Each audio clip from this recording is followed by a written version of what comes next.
The Simpsons is one of the most famous shows in existence. You can make some out-of-context tweet and people will know what you're talking about. It's been so ingrained into our culture and probably helped develop the modern sense of humor. It was everywhere, and it started with some of the most talented writers in show business. And yes, there is a young Conan O'Brien. Now that quality may have long expired, but last month the show hit its 30th anniversary. In that time, there's been heaps upon heaps of merchandise, #1 singles, and of course there's been a lot of games. Some good, some not so good. Springfield has always been the main character of the series. It's not just about the Simpsons family, it's about Mr. Burns and Principal Skinner and Ned Flanders and Fat Tony and Comic Book Guy, and we could go on and on and on because there are so many Simpsons characters and almost every single one is strong enough to carry their own episode. Many of them have. So with such an established town bursting with characters and locations, it only makes sense to want to explore them, but how do we go about that? I mean, think about Moe's Tavern. Do you know where it is? Do you know how to get to the power plant? We've been seeing these locations for years and years, but nothing really ties them together. In fact, the creators of South Park, Matt Stone and Trey Parker, made very similar remarks when announcing South Park: The Stick of Truth. And then we started writing different things, and the funny part was writing it and saying, okay, well then maybe you're here, and then you've got to go from Stan's house to Kyle's house. And after 15 years of doing the show, it was the first time that Matt and I were like, where is Kyle's house? So we had plenty of games that were set in Springfield, but none of them really answered that question. That is, until Virtual Springfield. We're going to get to hit and run. Virtual Springfield was a 1997 Windows game. Well, game's a loose term. It was basically Google Maps before Google Maps, where you could interact with Springfield and get closer to the world than ever. You could go into the family's individual rooms, walk the streets, or check out the key pillars of Springfield, all complete with a ton of references and unique voice acting. Best of all though, it had the broader cast. It may not be the most in-depth thing by modern standards, but it was like stepping into an episode of the show and helped cement my appreciation for the world the writers had crafted. Then it was time to bring that connected world to life under the context of an actual game. You know the one. It was released for PS2, Xbox, and GameCube. It's The Simpsons Road Rage. Seriously, we'll get to hit and run. Road Rage was so close to being Crazy Taxi that the developers actually got sued by Sega. But if you're going to rip off any game so closely that it resolves in a lawsuit, couldn't pick a more fun game than Crazy Taxi. So this took the established, connected world that Virtual Springfield was going for, and made an actual game out of it. You'll drive down Evergreen Terrace, to the church, across Springfield Gorge. There are so many areas represented. But one surprising thing Road Rage did was not showcase the personality of the characters, but the personality of their vehicles. Like when you think of The Simpsons, you probably don't think cars, but like consider the Pink Family sedan, or Bart's Honor Roller, Marge's Cane Arrow. Let's get deeper. Groundskeeper Willie's tractor, Barney's Plow King, Professor Frink's hovercar, Snake's Little Bandit. The characters' cars have always been an extension of their personality in the show, and Road Rage took a step further to emphasize that. And of course, the driving isn't like a serious simulator, but rather has wacky physics and loose handling, and just storming through Springfield causing complete havoc can feel like an extension of the show's tone.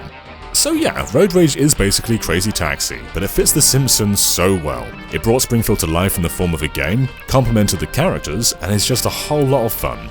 Its downfall though, was the mission mode. There's 10 missions and they're all like a minute long, and some of them are just super unintuitive. Like this one where Lisa knocks over wood stacks and the timer gives you nearly no room for error, and the path is not laid out clearly. Like stop a moment, which direction do you think you go? I still don't really know. But this single player focus would become the core focus of the studio's next game.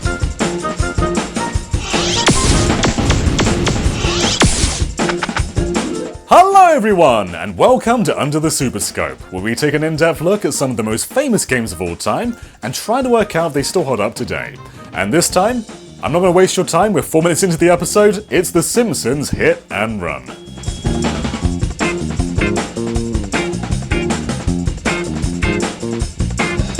Radical Entertainment's next game would borrow a lot from Road Rage, but it was also a clear leap forward.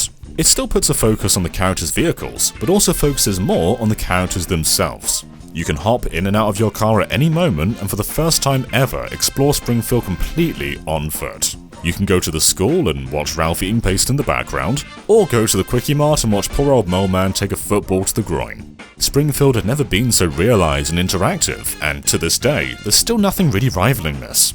The Simpsons may have been on its 15th season by the release of Hit and Run, but the world of Springfield was a love letter to the Golden Age. You've got Camp Krusty from Season 4, the Duff Brewery from Season 4, the monorail from Season 4. Okay, this game loves Season 4. It does pull from all over the franchise though, like the super low poly family who are meant to be the Shelbyville 9. That's from Season 11 and is a pretty deep cut. You've got optional cars and costumes from all over the place, like Officer Marge, Donut Homer, Bartman from the Simpsons comics. There's some really obvious and some really deep picks, but I think the best part is they don't just repeat the same jokes again. All these references are used for world building, and yeah, you can go and walk around the sets of your favourite episodes, but the actual story and the vast majority of the writing is completely unique to this game. Hit and Run's like a regular Simpsons episode that's dipping its toes in Treehouse of Horror. See, The Simpsons doesn't usually do continuity. When a 20-minute episode ends, they basically hit the reset button and do whatever they want with the world in the next one. Hit and Run is a 7-hour game though, with one continuous plot. And while the writing is a little off-kilter to lend itself to the mindless destruction of the gameplay, it still very much follows the beats of the show. You'll play as Homer, Bart, Lisa, Marge, and Apu.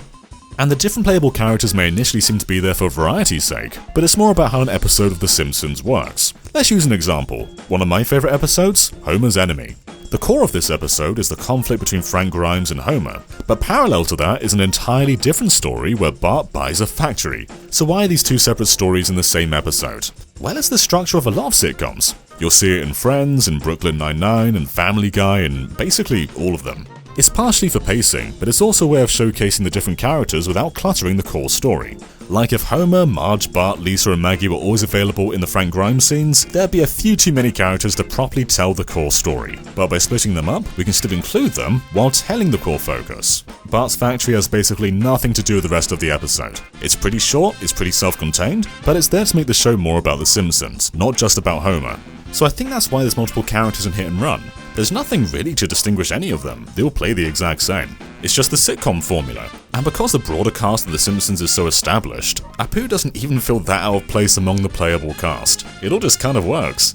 Anyway, instead of copying Crazy Taxi this time, Hit and Run had its eye on Grand Theft Auto with a near identical formula. And I don't want to oversimplify one of the most popular games of all time, but basically, you talk to a character, the character tells you to go somewhere, you go there, and then you usually blow something up, or kill someone, or go bowling with your cousin, and then you drive back.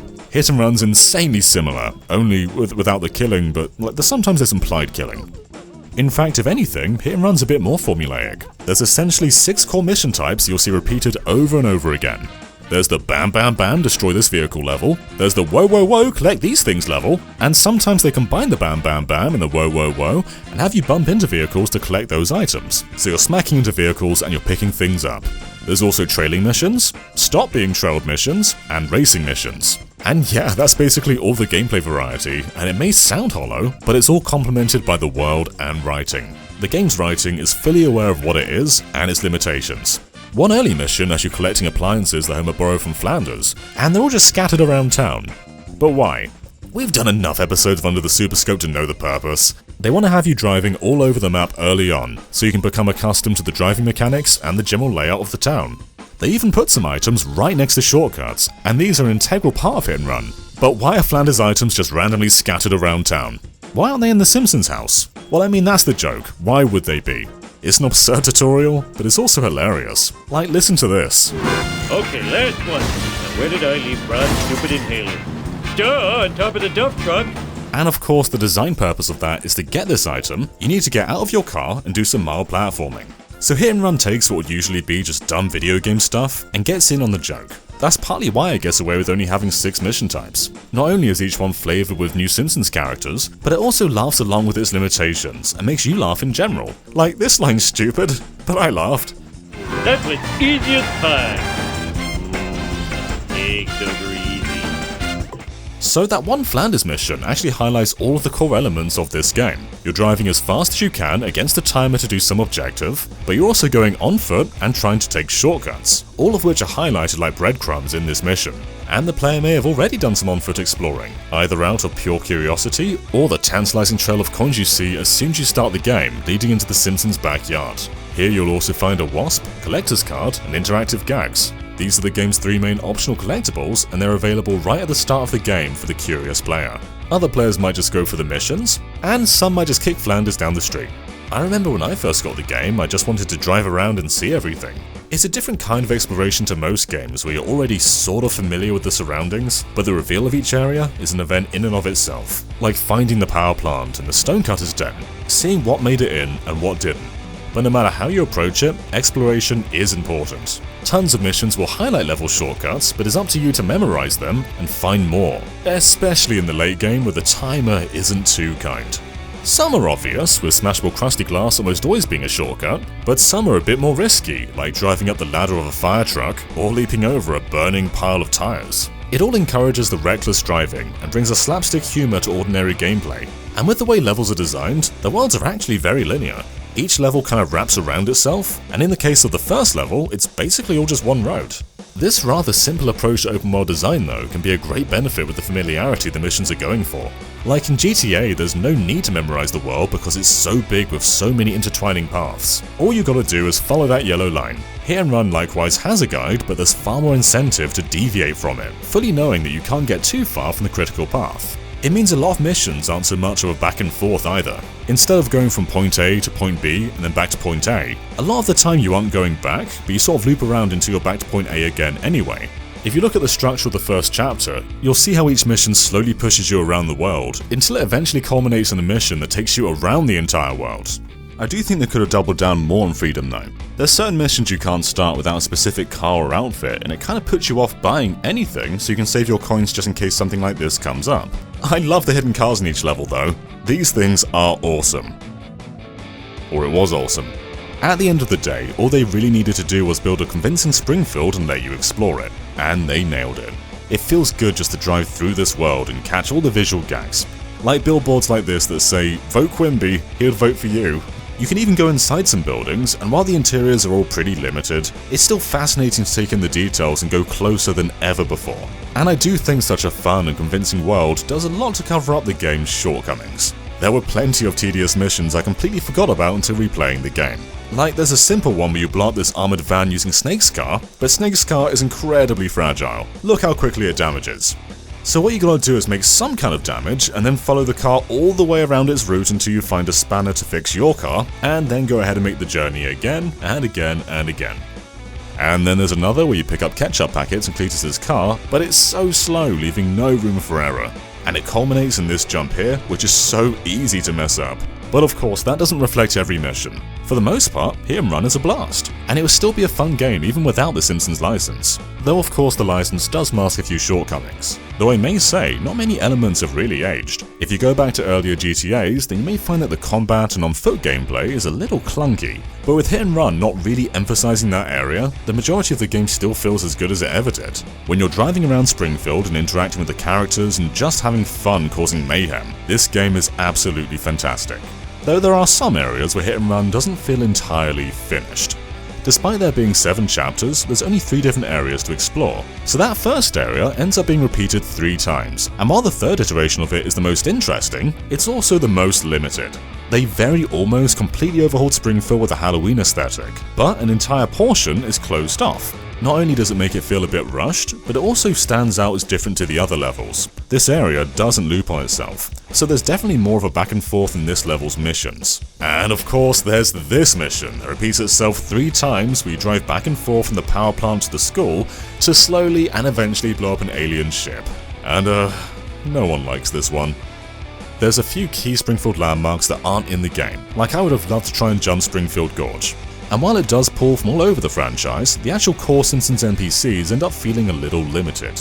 There's 3 different missions where you chase Cletus. There are so many characters in The Simpsons, and they didn't need to repeat any of them, especially if they aren't core to the story like Cletus.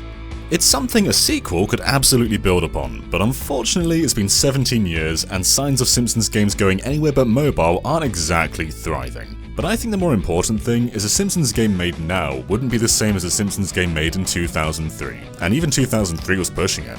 Simpsons is such a different franchise now to what it was nearly 20 years ago, and while some people still enjoy the show, the legacy and impact is absolutely derived from the earlier seasons, and that's what's fully celebrated in Hit and Run. Hit and Run is a celebration of the franchise's heyday, not only by letting you explore Springfield, but also respecting what that opportunity meant. Radical made a legitimately fun game, and I wouldn't hesitate to call this one of the best licensed games of all time, and for different reasons to a lot of the greats. Like, people didn't love GoldenEye because of the movie, and if they did, they're probably crazy, and King Kong goes down as a cult classic, whereas the movie is being forgotten. You can play either of those games without seeing the movies or knowing a thing about the source material, but that's not what Hit and Run is about. You'll probably still have a good time going in blind, but you'll be missing what it's celebrating. You won't get those moments like, whoa, better get all those collector's cards if I'm gonna see the unreleased Itchy and Scratchy episode. In so many ways, Hit and Run holds up better than most modern episodes of the series. It knows what it wants to be, and has a hell of a lot of fun getting there. If you missed out on it when it was new, it is still absolutely worth checking out now. It's not a flawless game, but it's a near-perfect Simpsons game. Much better than the Simpsons game, which is like the 27th Simpsons game. Hi, it's me again. Thank you for watching this all the way through. I really appreciate it. I love doing Under the Super Scopes, and this one in particular was a lot of fun to do. Hit and Run's a great game, but the way YouTube works, it isn't exactly viable for us to do these episodes frequently, because we have to be working day to day doing day-to-day videos.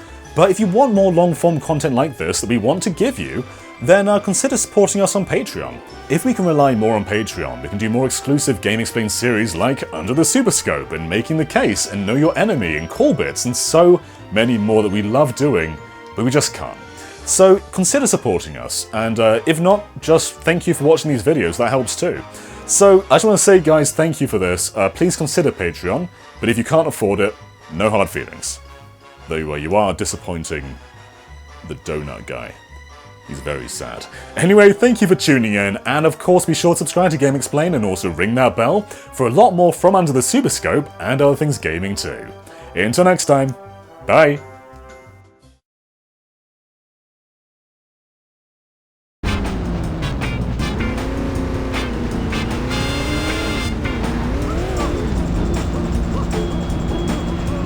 Watch it, I almost spilled my sundae. Take this! Oh,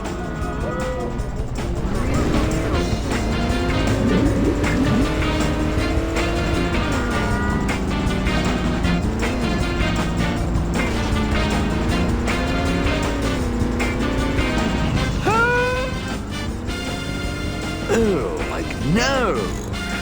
Oh my, getting vertical. Whoa, like there's a convention in town.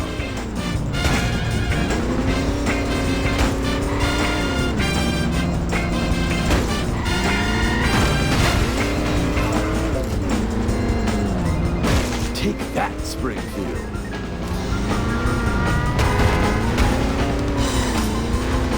I've really got to learn to enjoy my parole more often. Way to ignore the speed limit! Coming through!